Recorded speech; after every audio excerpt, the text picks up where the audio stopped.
The quantum resonance sensors on the lead Zorian battle cruiser, the Eternal Dominance, hummed with cold anticipation.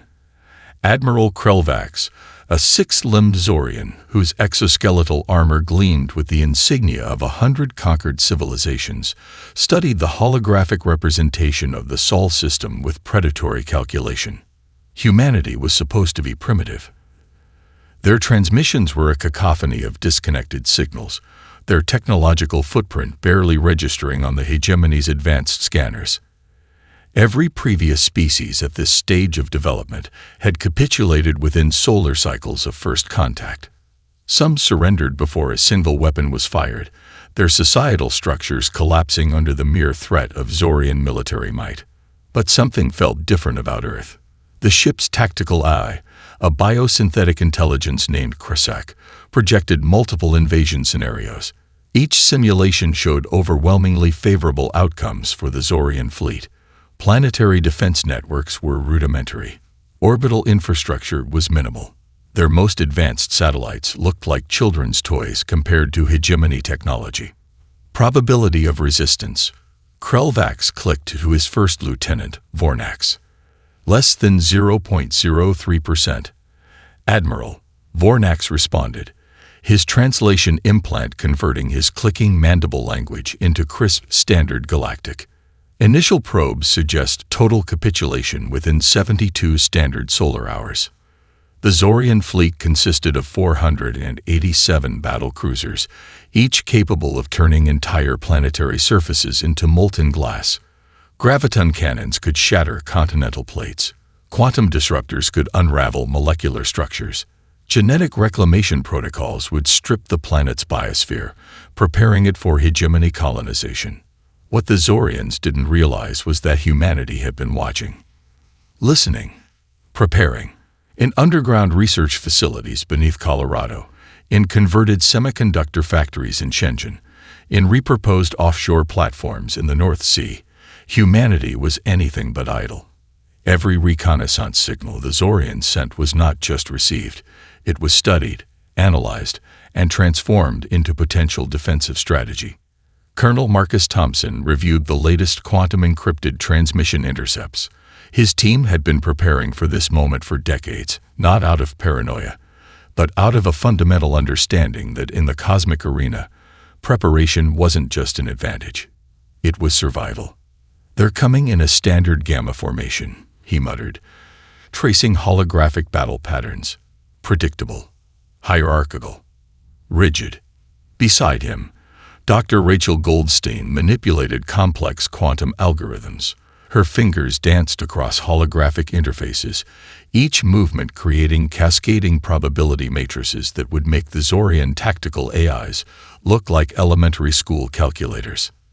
"Their communication protocols are beautifully vulnerable," she said, her voice a mixture of academic fascination and strategic cold calculation. "They've maintained the same fundamental encryption matrix for over 3 galactic standard centuries. It's like they've never considered the possibility of a truly adaptive opponent." The global response wasn't just a military mobilization. It was a comprehensive, multidisciplinary human effort that defied traditional warfare concepts. Tech companies redirected satellite networks. Universities suspended normal operations.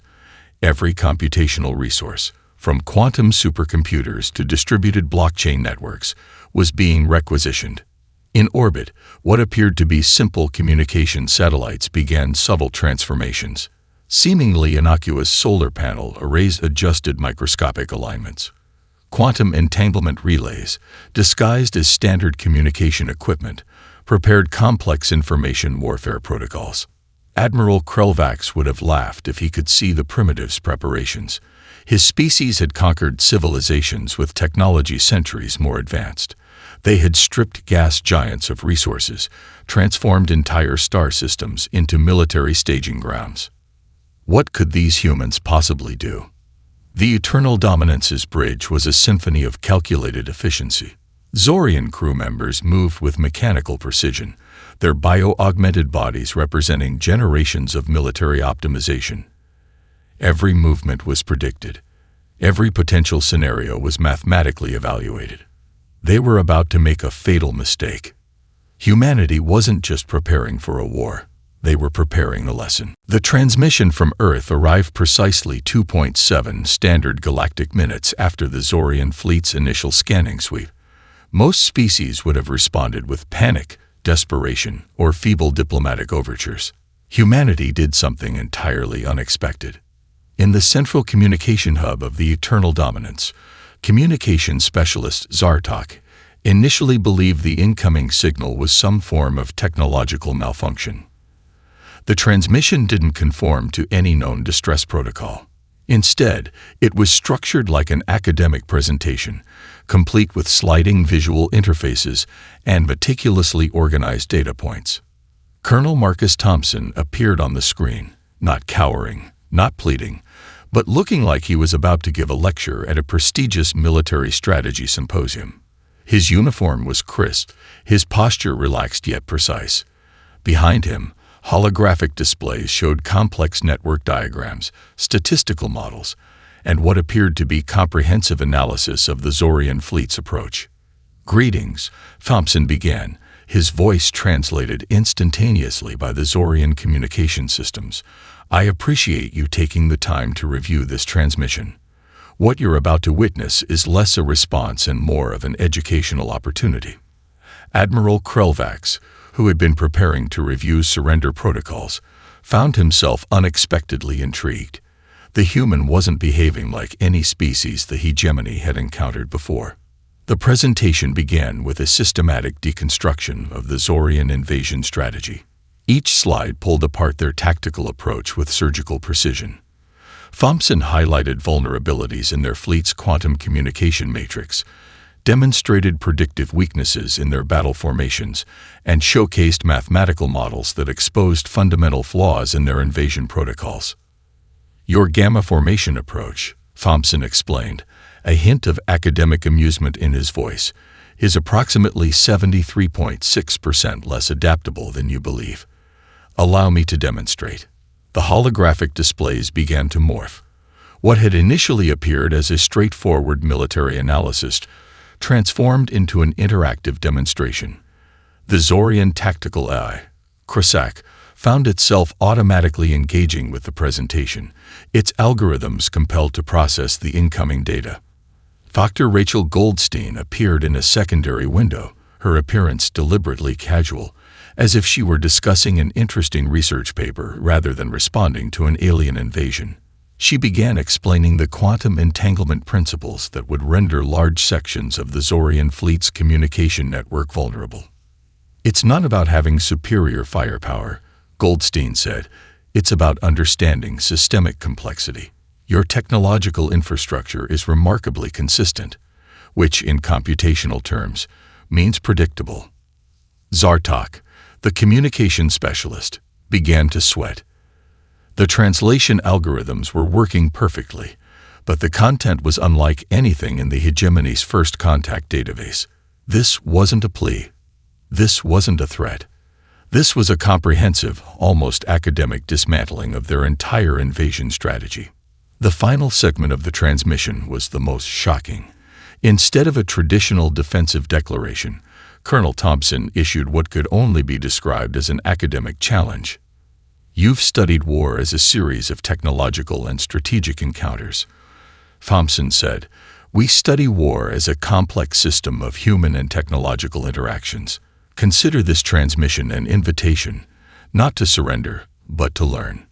A QR code appeared, accompanied by an encrypted data package.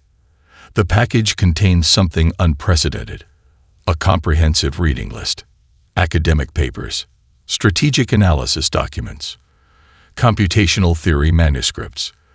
The implicit message was clear: if the Zorians wanted to understand humanity, they would need to study. On the bridge of the Eternal Dominance, a profound silence descended. Admiral Krelvax realized something monumentally different was happening. This wasn't a typical first contact. This was a fundamental challenge to everything the Zorian hegemony understood about warfare, communication, and interstellar conflict. Dr. Goldstein's final comment played as the transmission concluded. "Class is about to begin. We hope you're prepared to take notes. The transmission ended, but the real communication had only just started. The moment the transmission to the Zorian fleet was complete, humanity shifted into a state of coordinated preparation that defied traditional military mobilization. This wasn't just about gathering weapons or soldiers. It was a total systemic response that transformed every aspect of human society into a comprehensive defense mechanism. At MIT's Distributed Systems Laboratory, Dr. Elena Rodriguez connected the first of many global network nodes. What appeared to be a standard research cluster was actually the nucleus of a planet-wide computational defense grid.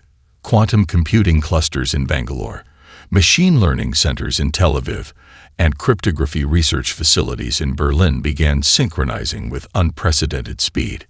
Silicon Valley's top tech companies weren't just contributing.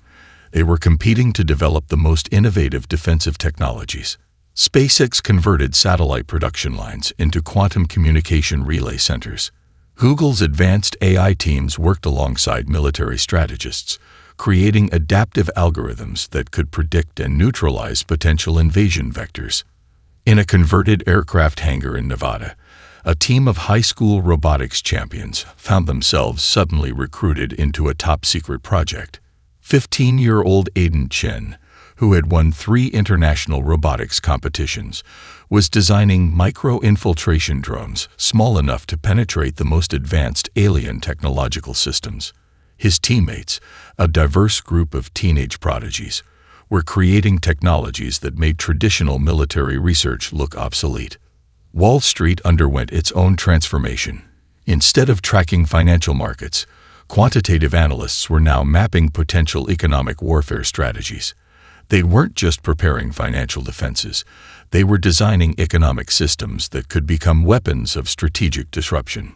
The U.S. military's approach was equally unconventional. Special Forces units began intensive cross-disciplinary training. Soldiers studied quantum physics alongside traditional combat techniques. Marine units practiced communication disruption protocols developed by linguists and computer scientists. The line between soldier, scientist, and strategist blurred completely. Global universities suspended normal operations. Every research facility became a potential defense center. Anthropologists studied Zorian communication patterns. Linguists developed translation algorithms that could potentially manipulate the invaders' communication networks. Psychologists analyzed potential alien psychological vulnerabilities. In the Starbound Global Seed Vault, a secondary mission began. If the worst happened, humanity would ensure its biological legacy could survive. But this wasn't just about preservation. It was about potential future resistance. Genetic engineers worked on adaptive seed technologies that could survive in multiple environmental conditions. Colonel Marcus Thompson oversaw the global coordination from a command center buried deep beneath the Cheyenne Mountain complex.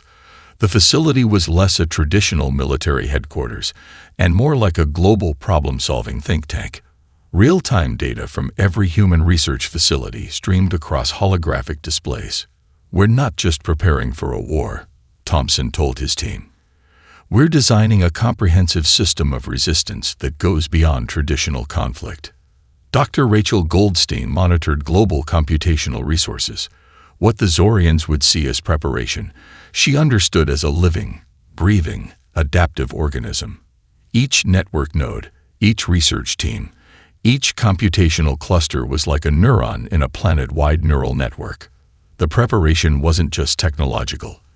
It was psychological. Global media was carefully managed. Instead of panic, a sense of collective purpose emerged. Social media campaigns transformed potential fear into strategic curiosity. People weren't terrified. They were fascinated by the challenge. Underground maker spaces in Tokyo developed microscopic infiltration technologies. Brazilian research teams worked on adaptive biomimetic materials that could potentially disrupt alien technological systems. Canadian quantum computing experts created encryption protocols that would make the Zorian communication networks look like children's walkie-talkies. What the Zorian hegemony didn't understand was that humanity's greatest strength wasn't its technology. It was its capacity for rapid, collective adaptation. Every human became a potential part of the defense strategy, not through military conscription, but through intellectual engagement. The global preparation was a symphony, not a military march, but a complex, adaptive composition where every note, every instrument, every musician understood their role in a larger, more intricate performance. They weren't just getting ready for a war. They were preparing to teach the universe a lesson. The first wave of humanity's response began not with weapons, but with information. A tsunami of carefully crafted digital complexity that would leave the Zorian fleet reeling. Dr. Rachel Goldstein watched the initial engagement with a clinical detachment that masked her internal excitement. The quantum-encrypted algorithms they'd developed weren't just defensive tools. They were living systems of intellectual disruption. Each line of code was a potential weapon, each algorithm a precision instrument designed to unravel the Zorian communication infrastructure. The attack started subtly. Minor communication glitches appeared in the Zorian fleet's secondary communication networks. Navigation subroutines began to develop microscopic inconsistencies, so small that they would be nearly impossible to detect without comprehensive analysis. It was digital gaslighting at a planetary scale. Aboard the Eternal Dominance, communication specialist Zartok first noticed something was wrong when routine system checks began returning unexpected results. The ship's biosynthetic AI, Krisak, started generating anomalous predictive models that seemed to contradict its fundamental programming. What the Zorians didn't realize was that humanity had spent decades studying their technological ecosystem. Every transmission, every intercepted communication, every fragment of data had been meticulously analyzed. The human response was a precision instrument of psychological warfare, designed not just to disrupt, but to systematically deconstruct the invader's sense of technological superiority. In a converted research facility in Silicon Valley, a team of young programmers led by Aiden Chen worked in perfect synchronization. Their algorithms were designed to do more than just infiltrate. They were created to educate. Each system breach came with a detailed explanation, each disruption a potential learning opportunity. It's not about breaking their systems, Chen explained to his team. It's about making them question everything they understand about technological warfare. The Zorian communication networks began to experience cascading failures that defied traditional understanding. Entire battle groups found their navigation systems subtly redirected. Quantum communication channels developed microscopic delays that made real-time coordination impossible. It was less an attack and more a systematic deconstruction of their technological assumptions. Admiral Krelvax watched in mounting frustration as his fleet's seemingly invincible technological infrastructure began to develop unexplained vulnerabilities. The human response was unlike any first contact scenario in hegemony records. They weren't just defending, they were systematically demonstrating the fundamental flaws in the Zorian approach to interstellar conflict. Colonel Marcus Thompson monitored the global response from the Cheyenne Mountain Command Center. Each disruption was carefully logged, each system breach analyzed in real time. This wasn't just a defensive action. It was a comprehensive study of alien technological infrastructure. "We're not just fighting," Thompson told his team. "We're conducting the most comprehensive technological audit in human history." The psychological warfare went beyond digital disruption. Carefully crafted communication packets began to infiltrate Zorian information systems. These weren't traditional viruses or malware. They were complex information packages designed to challenge the fundamental assumptions of Zorian technological thinking. Mathematical proofs began to appear in their communication networks. Detailed analyses of their tactical vulnerabilities were transmitted alongside potential solutions. It was as if humanity was offering a tutorial on the fundamental flaws of their invasion strategy. On the bridge of the Eternal Dominance, the mood shifted from confident invasion to growing uncertainty. The human response was so fundamentally different from any previous encounter that it defied traditional military understanding. They were being attacked, but not in any way the Zorian hegemony could comprehend. Dr. Goldstein's algorithms were creating a form of technological judo. Each Zorian system attempt was redirected. Each technological thrust was used to expose deeper vulnerabilities. The human defense was a living, breathing system of intellectual disruption. "We're teaching them," Goldstein muttered, watching the complex data streams. "That technology is more than just a weapon. It's a language of understanding." As the first phase of the psychological warfare concluded, the Zorian fleet found itself in a state of complete technological confusion. Their systems were intact, but their confidence was shattered. They had encountered an opponent that didn't just resist, but fundamentally challenged everything they understood about conflict. The lesson was just beginning. The systematic deconstruction of the Zorian invasion strategy was a masterpiece of interdisciplinary warfare that would be studied for generations. Colonel Marcus Thompson stood before a holographic display that tracked the invasion in real time, each movement of the Zorian fleet annotated with layers of predictive analysis. Beside him, Dr. Rachel Goldstein manipulated quantum algorithms that transformed raw data into strategic insights with terrifying precision. They're running exactly 2.7 standard deviations from their projected invasion vector, Goldstein observed, her fingers dancing across holographic interfaces, exactly as we predicted. The preparation had been decades in the making. Every piece of intercepted Zorian communication, every fragment of technological data, had been meticulously analyzed. What the alien fleet saw as an impenetrable invasion strategy was, to human researchers, nothing more than an elaborate puzzle waiting to be solved. In a converted semiconductor factory in Shenzhen, a team of young researchers led by Dr. Wei Zhang had spent the last 5 years creating what they called systemic vulnerability matrices.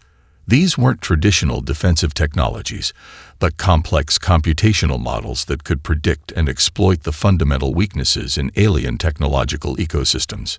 Aidan Chen, now working directly with the Global Defense Coordination Team, had developed a series of micro-infiltration algorithms that were anything but traditional malware. Each line of code was a precision instrument designed to do more than just disrupt. It was created to educate. The first major breakthrough came when the human teams realized the Zorian technological infrastructure was fundamentally hierarchical and rigid.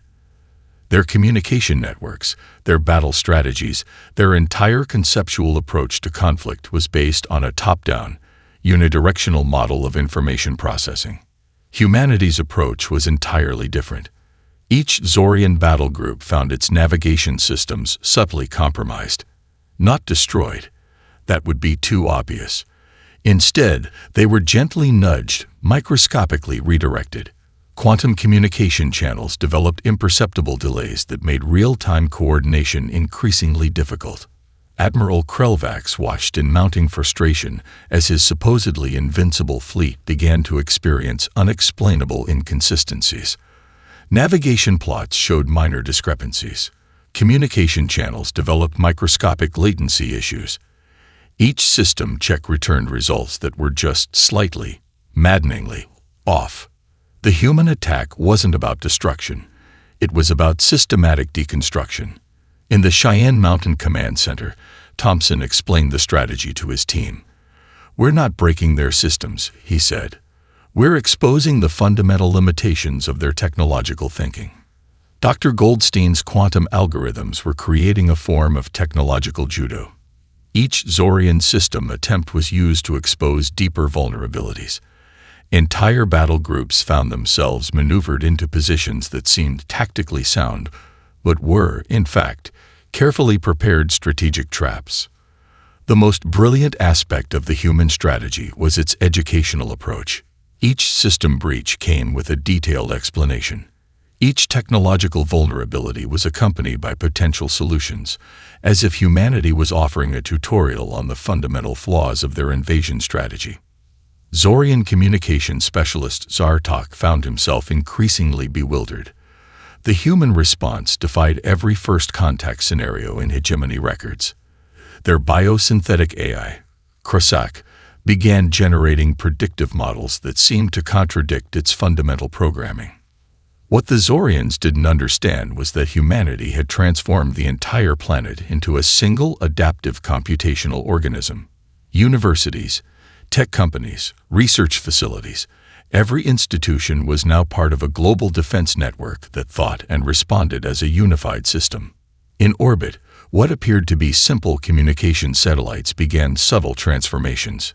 Quantum entanglement relays, disguised as standard communication equipment, created complex information warfare protocols that made the Zorian technological infrastructure look like an antiquated communication system. "We're not just defending," Thompson muttered, watching the complex data streams. "We're conducting the most comprehensive technological audit in galactic history." The human strategy was elegant in its complexity. They weren't trying to destroy the Zorian fleet. They were systematically demonstrating the fundamental limitations of their technological and strategic approach. Each microsecond of interference was a lesson. Each redirected communication channel was a lecture. As the first phase of their systemic dismantling concluded, the Zorian fleet found itself in a state of complete technological confusion. Their systems were technically intact, but their confidence was shattered. They had encountered an opponent that didn't just resist, but fundamentally challenged everything they understood about conflict. The lesson was just beginning. The broadcast began without warning, hijacking every communication channel on the Zorian fleet's primary and secondary networks. Dr. Rachel Goldstein appeared on screens throughout the invasion force, her presentation backdrop a meticulously designed holographic representation of their own invasion strategy. "Good morning," she said, her tone reminiscent of a professor about to deliver a particularly fascinating lecture. "We're going to discuss the fundamental flaws in your current invasion approach." Admiral Krelvax watched in stunned disbelief as the human researcher began a systematic, point-by-point deconstruction of the Zorian hegemony's most cherished military doctrine. Each slide was a precision-guided intellectual missile, targeting the very foundations of their strategic thinking. The presentation began with a comprehensive analysis of the Zorian gamma formation approach, a battle strategy that had been considered unassailable for centuries. Dr. Goldstein broke down its structural vulnerabilities with mathematical precision, revealing systemic weaknesses that had gone unnoticed for generations. "Your communication matrix," she explained, highlighting complex three-dimensional diagrams, operates on a hierarchical model that creates inherent bottlenecks in real-time tactical decision-making. What you perceive as efficiency is actually a significant strategic limitation. Aboard the Eternal Dominance, the ship's biosynthetic AI, Krasak, found itself automatically processing the incoming information. The algorithms were compelled to engage, to analyze, to understand. Even as the presentation systematically dismantled everything the AI considered fundamental truth. Colonel Marcus Thompson appeared in a secondary window, providing strategic context to Goldstein's technical breakdown. "This isn't about technological superiority," he explained. "This is about adaptive thinking versus rigid systemic approach." The broadcast was more than a lecture. It was a live, real-time tactical audit of the entire Zorian invasion force. Aiden Chen, working from a converted research facility, had developed the communication protocol that made this unprecedented transmission possible. Each data packet was a complex mathematical puzzle, forcing the Zorian systems to work through layers of encryption just to receive the full presentation. Dr. Weizhang's team had spent years developing communication technologies that could penetrate and analyze alien communication systems. What the Zorians saw as an impossible transmission was, to the human researchers, nothing more than an elegant communication challenge. "Let's discuss your graviton cannon deployment," Goldstein continued, her voice a clinical blend of academic fascination and strategic critique. Holographic displays began to show potential alternative deployment strategies, each one exposing deeper vulnerabilities in the Zorian approach.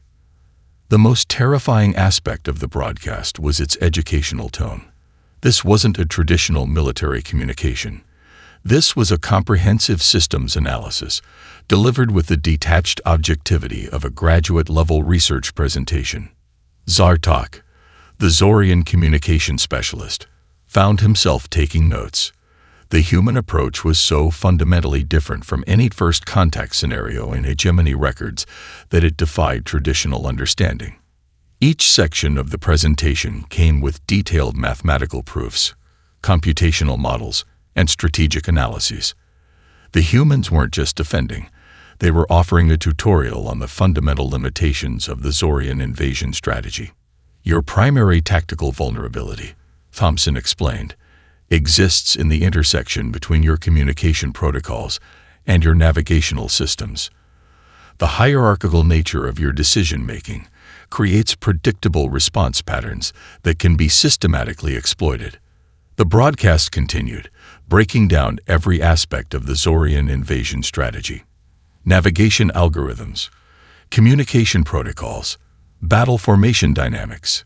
Nothing was sacred, nothing was beyond critical analysis. Aboard the Eternal Dominance, a profound silence descended. This wasn't a traditional military communication. This was a comprehensive intellectual dismantling of their most cherished strategic assumptions. As the presentation concluded, Dr. Goldstein delivered a final chilling observation. We're not just showing you your vulnerabilities, we're offering you an opportunity to learn. The transmission ended, but the real communication had only just begun. Admiral Krelvac stared at the now blank screens, a feeling of unprecedented uncertainty washing over him. The humans hadn't just resisted. They had transformed the entire concept of conflict into an educational experience. They had turned an invasion into a lecture. Minimal direct combat became humanity's most profound statement of technological and strategic superiority. The first Zorian battle group to experience total systems failure didn't explode. It didn't burn. It simply stopped. Navigation systems went dark. Communication networks collapsed. Weapon systems became intricate paperweights of advanced technology rendered completely impotent. Each disabled ship received a detailed report. Not a taunt, not a declaration of victory, but a comprehensive analysis of exactly how and why its systems had been neutralized. Dr. Rachel Goldstein monitored the global response from the Cheyenne Mountain Command Center, her fingers dancing across holographic interfaces that tracked the systematic dismantling of the Zorian invasion force. What appeared to be a military engagement was, in reality, the most comprehensive technological audit in galactic history. Colonel Marcus Thompson stood beside her, watching as entire battle groups found themselves strategically repositioned, not through traditional weapons, but through quantum-level communication manipulation. "We're not fighting," he observed. "We're teaching." The human approach defied every conventional understanding of conflict. Each Zorian ship that fell received a meticulously crafted report. These weren't just technical documents. They were educational packages that broke down systemic vulnerabilities with academic precision. Aiden Chen's micro-infiltration algorithms transformed entire battle groups into what were essentially mobile learning laboratories. Navigation systems didn't just fail. They were gently guided into positions that exposed fundamental flaws in Zorian technological thinking. On the Eternal Dominance, Admiral Krelvac watched in mounting frustration as his supposedly invincible fleet was systematically neutralized without a single traditional weapon being fired. No missiles, no energy weapons, just pure, unadulterated intellectual dismantling. The quantum communication disruption protocols developed by Dr. Weizhang's team were works of art. Each transmission was a precision instrument designed to do more than just disable. It was created to demonstrate, to explain, to educate. Zorian communication specialist Zartok found himself in an unprecedented situation. Each disabled ship received a comprehensive report that was part technical analysis, part strategic critique, part educational document. It was as if humanity was conducting a live, fleet-wide performance review. The reports came with recommendations, potential improvements, alternative strategic approaches. Each document ended with a chilling invitation. "We hope you've learned something." Universities around the world transformed the conflict into real-time research opportunities. Anthropologists analyzed communication patterns. Linguists studied alien response mechanisms. Computer scientists broke down technological infrastructures with academic fascination. What the Zorian hegemony didn't understand was that humanity had transformed the entire planet into a single adaptive computational organism. Every research facility, every university, every tech company was now part of a global defense network that thought and responded as a unified system. The most brilliant aspect of the human strategy was its complete lack of traditional aggression. They weren't destroying the Zorian fleet. They were systematically exposing its fundamental limitations. Each disabled ship was a lecture. Each neutralized battle group was a comprehensive case study. Dr. Goldstein's quantum algorithms created a form of technological judo that defied traditional understanding of conflict. The Zorian's own technological infrastructure was used to demonstrate its inherent vulnerabilities. "We're conducting the most comprehensive technological audit in galactic history," Thompson muttered, watching complex data streams flow across the command center's holographic displays. The reports became legendary. Detailed mathematical proofs accompanied each system failure. Computational models showed alternative strategies. It was less a military engagement and more an intensive, fleet-wide learning experience. Entire Zorian battle groups found themselves gently, almost academically, neutralized. Navigation systems quietly redirected. Communication networks subtly compromised. Weapon systems transformed into elaborate demonstrations of systemic vulnerability. As the final battle groups were systematically disabled, the message became clear. Humanity's greatest weapon wasn't technology. It was the capacity to understand, to analyze, to transform conflict into an educational opportunity. The biosynthetic AI Krasek, watching the systematic dismantling of the Zorian invasion force, generated a response that would be discussed in alien communication networks for generations. "We have been comprehensively educated. Minimal direct combat. Maximum intellectual impact." The ultimate lesson was complete. The aftermath of humanity's unprecedented defensive action was nothing short of a galactic paradigm shift. Diplomatic representatives from the Zorian hegemony arrived on Earth not as conquerors, but as students. The once mighty invasion fleet now orbited Earth like a massive metallic classroom. Each ship a testament to a lesson learned through systemic deconstruction. Admiral Krelvac stood in the United Nations General Assembly, his six-limbed body a stark contrast to the human delegates. The translation systems struggled to capture the nuanced mix of humiliation, respect, and genuine academic curiosity in his communication. "We require," Krelvac began, his mandibles clicking with a complexity that spoke of deep linguistic and emotional processing, "a comprehensive explanation of your defensive strategy." Colonel Marcus Thompson and Dr. Rachel Goldstein exchanged a subtle glance. This wasn't a traditional diplomatic meeting. This was an academic inquiry of unprecedented scale. The terms of engagement were unlike any first contact scenario in galactic history.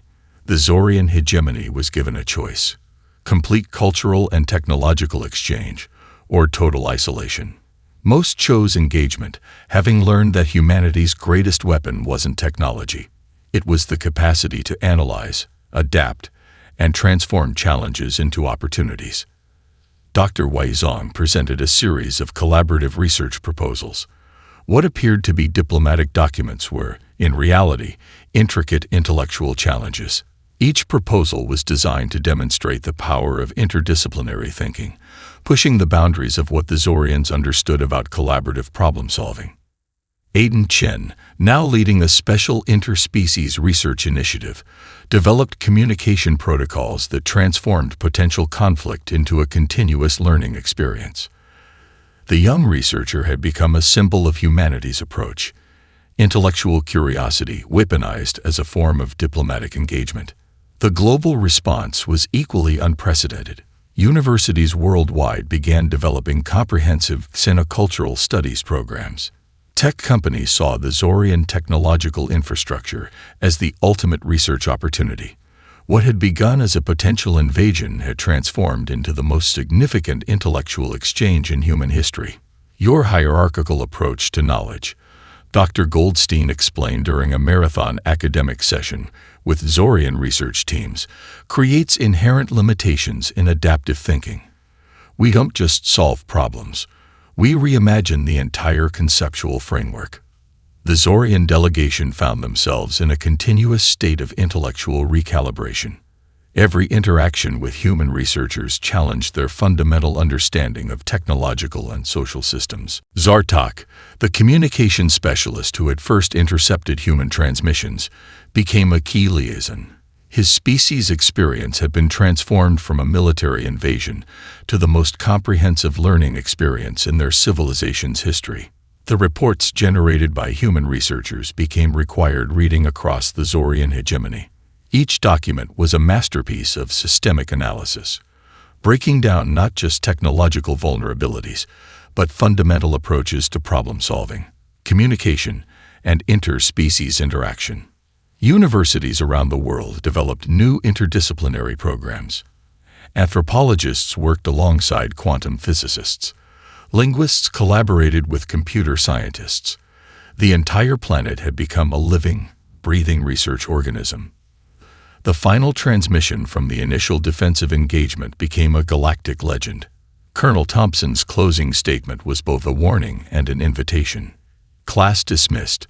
We hope you've learned something today. The Zorian hegemony had arrived expecting to conquer. They left having been comprehensively educated. In orbital research facilities, human and Zorian scientists worked side by side, transforming what could have been a catastrophic conflict into the most significant intellectual collaboration in galactic history. Aiden Chen, watching the ongoing research exchange, understood the true victory. It wasn't about military superiority. It was about the fundamental human capacity to turn any challenge into an opportunity for understanding. The invasion had failed. The education had just begun. As the first joint human-Zorian research papers were published, one thing became abundantly clear. Humanity's greatest strength wasn't its technology. It was its ability to transform conflict into a learning experience. The universe had just received its most important lesson.